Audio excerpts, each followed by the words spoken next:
when they go to Brazil, when they go to Latin American countries, when they go to Asia, they still don't feature flyweights. And that's why what are they doing? What's up, guys? The Ginger. And the Bear. And y'all, I don't know, does anybody even care? Does anybody give one single... To smash our like button for the YouTube algorithm. But... guys, Flyweight Division has had a lot of talk around it. Demetrious Johnson, the GOAT of the division, literally got traded away by the UFC. That was insane. That's crazy in and of itself. But even this title fight, right? Nobody. I didn't even know it was a title fight, guys. I did. I didn't even know it was a title fight until 2 days ago, and I keep up with MMA so much more than 99.999% of the human population. And you know why I didn't know? Because Henry Cejudo gave up the belt, moved up to bantamweight, became Triple C, and this, to me, this doesn't even feel like a title fight. It feels like an interim fight at best. Did the title fight when John Jones, when the belt was up for grabs and DC beat? No, it didn't. No, it didn't. I felt like DC legitimized it by defending, if that makes sense. And I feel like the winner of this fight, if they go on to defend once or twice, then I'll be like, okay, yeah, you're the champion. Yeah. But that's the problem, and that's why the double champ stuff is so bad. Because unless you have really dominant fighters that just haven't had a chance to fight the champion, it doesn't feel right. Even when Khabib beat Ally Quinta. No, you're right. You're right. It didn't feel like it. But I will say this: the fact that.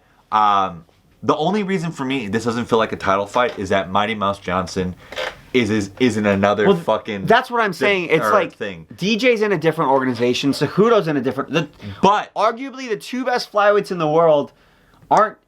Neither of them are taking part in the fight. But the thing is that first of all, I don't think Henry beat Mighty Mouse. That's just me. But also the fact that. Henry, there's a storyline that Benavidez was actually the real champion because he beat Cejudo in a controversial decision. So by him not wanting to fight Benavidez is kind of a knock on his championship. Yeah. And he didn't even defend against, I don't think Henry Cejudo having that belt was even legitimate because he didn't even defend it against a fucking flyweight.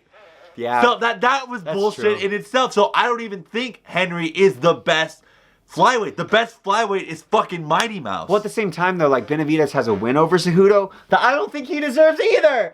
So it's bad decision on bad decision on bad decisions with flyweight. I think they're just moving too fast for the judges to be able to keep track of what they're doing. So so it begs the question, though, all that stuff aside, right? Who cares about the flyweight? Does anybody care? Why does the UFC always wanting to scrap it? Why? You know what my question Allegedly want to scrap it. Allegedly. I want to know whether the flyweight division...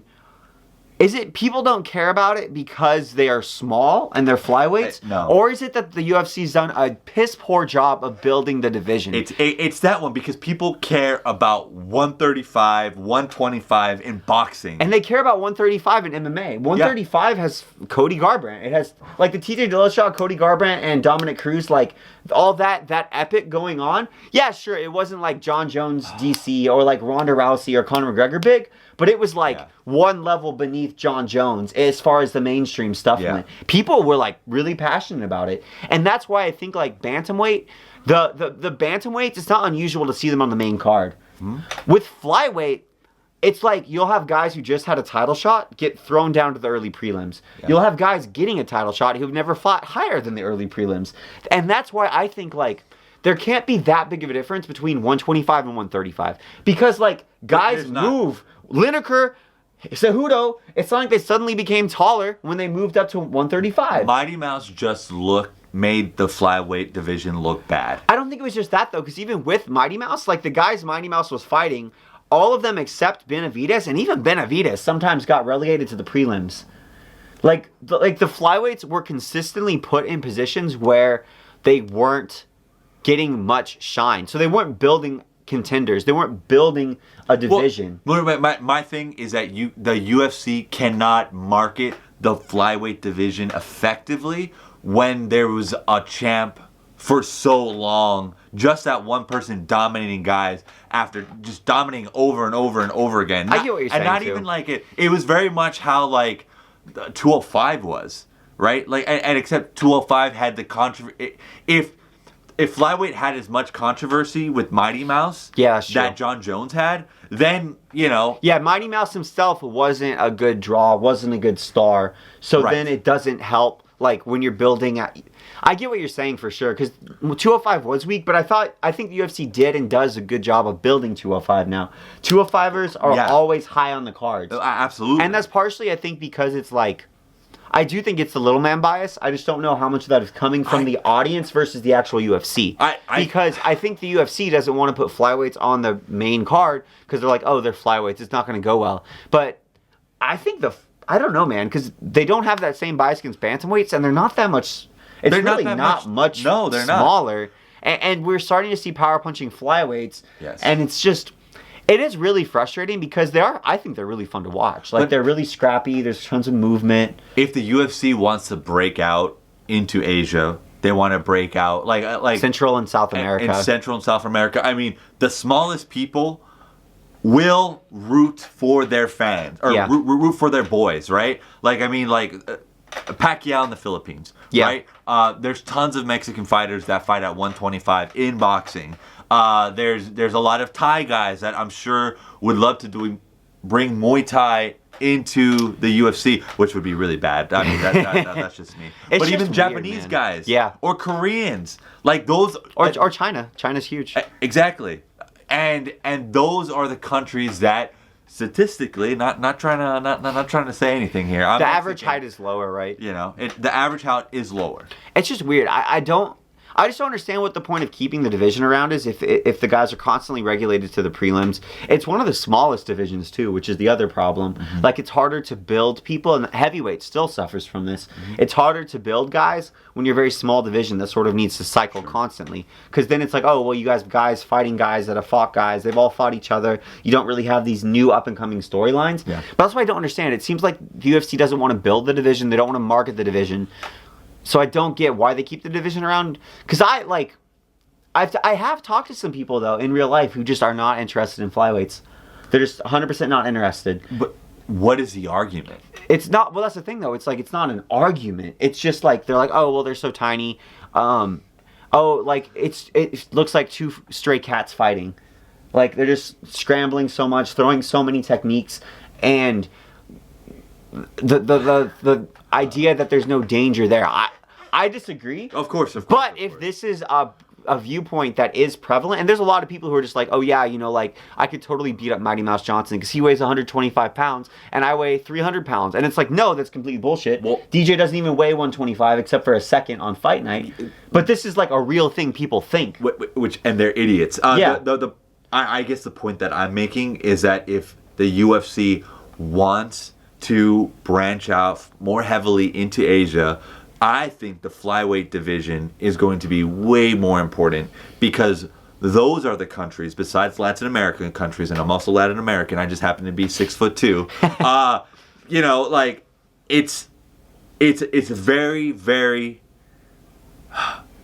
Because boxing has such a good model in those countries, they have to care, right? And also, like, maybe in the U.S., maybe in Western cultures, when the average size is probably like 5'10", 5'11", right? 5'10", 5'11", that's the average size. So, okay, well, we're going to be biased because we're like, oh, that guy's his wingspan is mine. I'm 5'11", you know? I'm going to care about these divisions that I relate to more often. That means in Asian countries, when the average size is 5'5", 5'8", right? That's when, you know, you can market these guys. But they have to build the division in order to have that happen. That's the problem. Of course. That's why it's like, if they constantly regulate like, even if UFC was going to invest in getting into these new markets, they need to build I feel like they're doing what you said.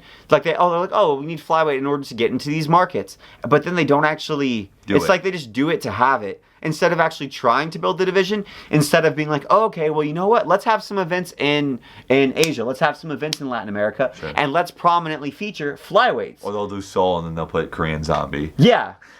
And it's like, okay, cool. Well, if we're going to build flyweight, have events in these regions where you think that you could build a flyweight division. Like Japan, like Mexico, like any of these different countries. but prominently feature flyweights. Every time they do this, they don't prominently feature flyweights. And if they're not building the roster and they're not featuring the division where people can actually see and watch it, of course people aren't going to care about it. Of course they're not. And on top of that, like, I can't name a flyweight with an interesting personality. Henry Cejudo is the closest thing. Joseph Benavidez is about... Well, it's true though, right? Joseph Benavidez and Cejudo are about the only two flyweights I've ever seen actually chirp each other. Yeah. Like, there's no personalities in the division. Almost at all. And most of the division also doesn't speak English. That's true. So I'm like, yo...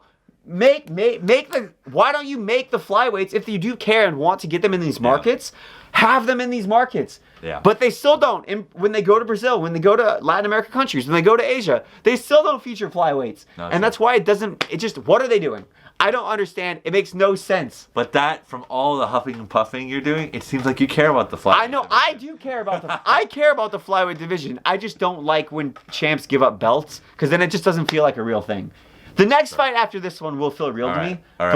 But that being said, guys, Ginger and the Bear, and come on, UFC, just get the flyweights, promote it correctly. Come on.